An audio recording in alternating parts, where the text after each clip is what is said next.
Fala pessoal, tudo certo? Aqui é o João, sou pessoa por trás do cearense.dev e estou fazendo aqui um videozinho para explicar um pouco de duas formas como você consegue instalar o Ruby no Ubuntu 22, tá? Então eu estou aqui com o Docker com a versão do Ubuntu 22, onde eu vou fazer essas instalações, ok? E a primeira coisa que a gente vai fazer, a primeira instalação que a gente vai fazer é utilizando o próprio repositório padrão do Ubuntu de Ruby, tá? Então, antes de tudo, aqui eu vou fazer um update no nosso apt. Aqui pode ser que você precise utilizar aí na sua máquina um comando sudo antecedendo esse comando apt update, tá? Aqui, como eu estou usando o Docker, eu não precisei, mas caso você tenha algum problema de permissão de usuário, você pode fazer esse mesmo comando, ter sucesso com esse mesmo comando utilizando o frente, certo? Após isso, a gente tem a instalação de fato do Ruby via o repositório padrão, que é o apt install Ruby full. Rapidinho aqui, ele fala aqui que vai usar 63 megabytes no disco. A gente dá um continue aqui. E essa instalação aqui ela é bem rápida mesmo do Ruby. Vocês vão ver aqui. Vou deixar ali o progresso. E rapidinho vocês vão ver que a gente consegue. Aqui a gente já tem a versão 3.0.2 instalada na nossa máquina. A gente pode vir aqui e com o comando irb, que é um terminal do Ruby, a gente já consegue utilizar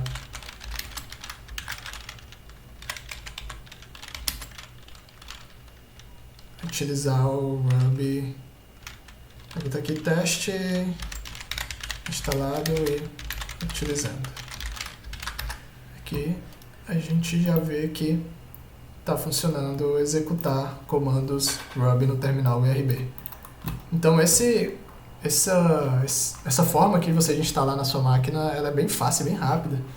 Então não tem muitos problemas. Só que ela é um pouco limitada, assim, até onde eu sei, a gente não sei como que essa máquina se daria se a gente precisasse instalar outra versão de Ruby também e usar as duas, por exemplo, quando a gente tem dois projetos diferentes utilizando versões de Ruby diferentes.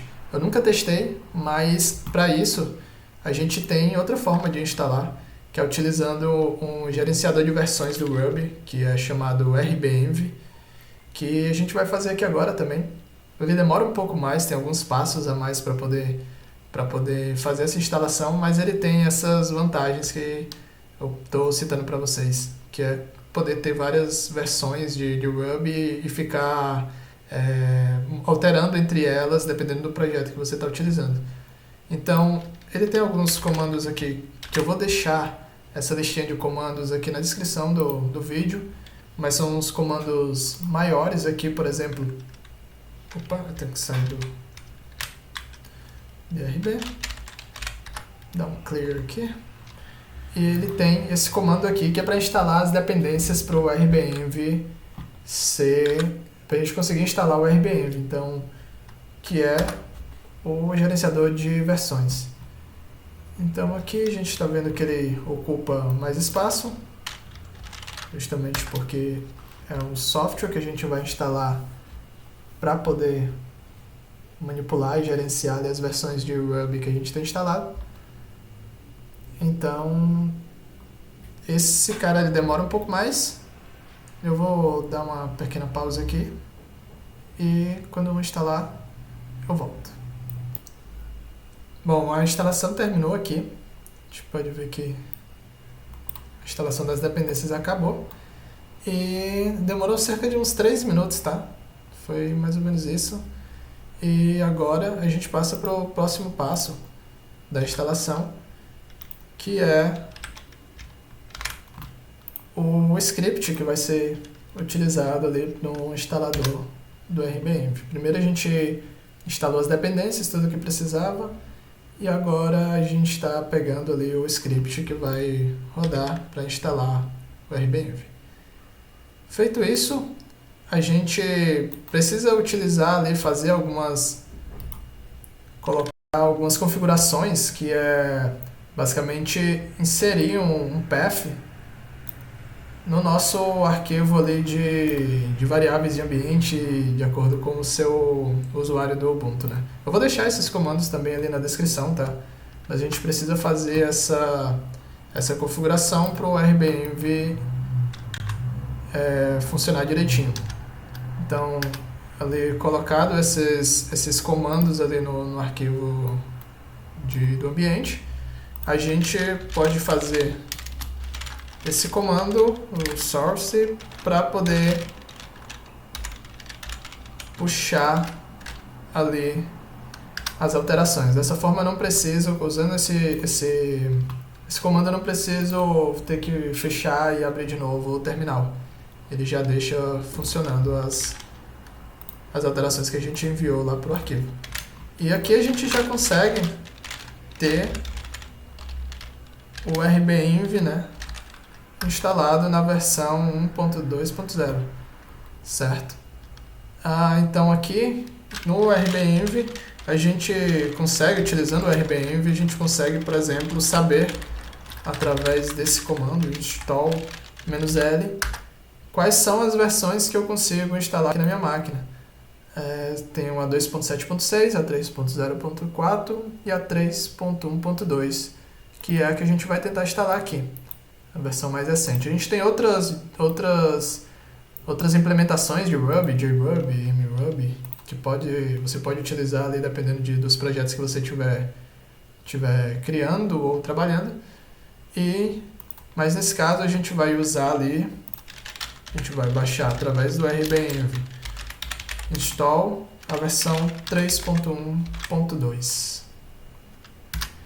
Esse comando aqui ele demora um tempo considerável assim, em relação a outra instalação que a gente fez.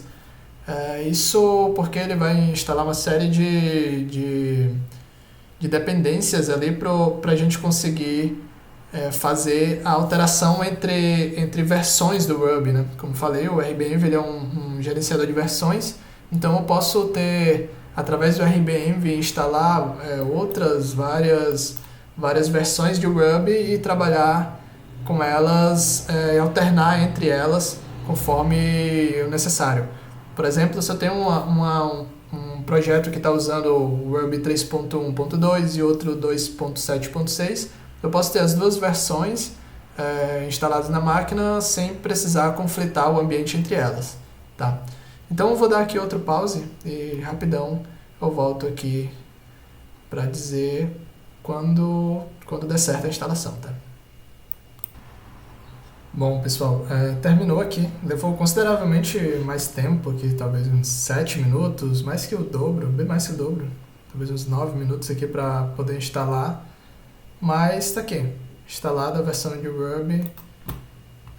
Deixa eu ver aqui.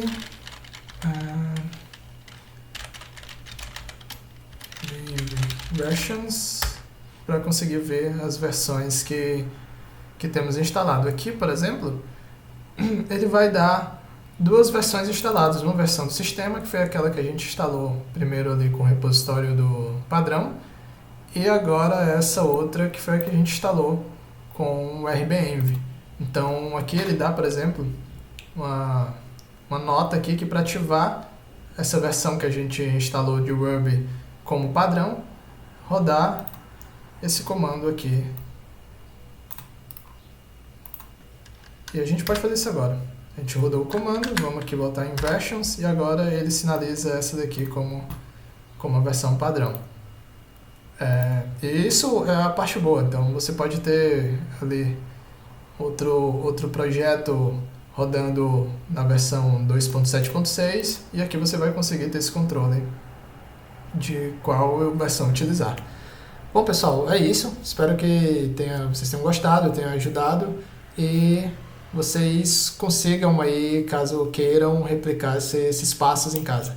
Eu vou deixar os comandos, principalmente aqueles maiores, aqui na descrição do vídeo. E comentem aí se vocês gostaram, o que vocês gostariam que melhorasse aqui como feedback. E caso conheça alguém que gostaria de ver esse vídeo também, você pode compartilhar para eles, tá? Não esquece de dar o like. E é isso. Obrigado por ter assistido até o fim e valeu!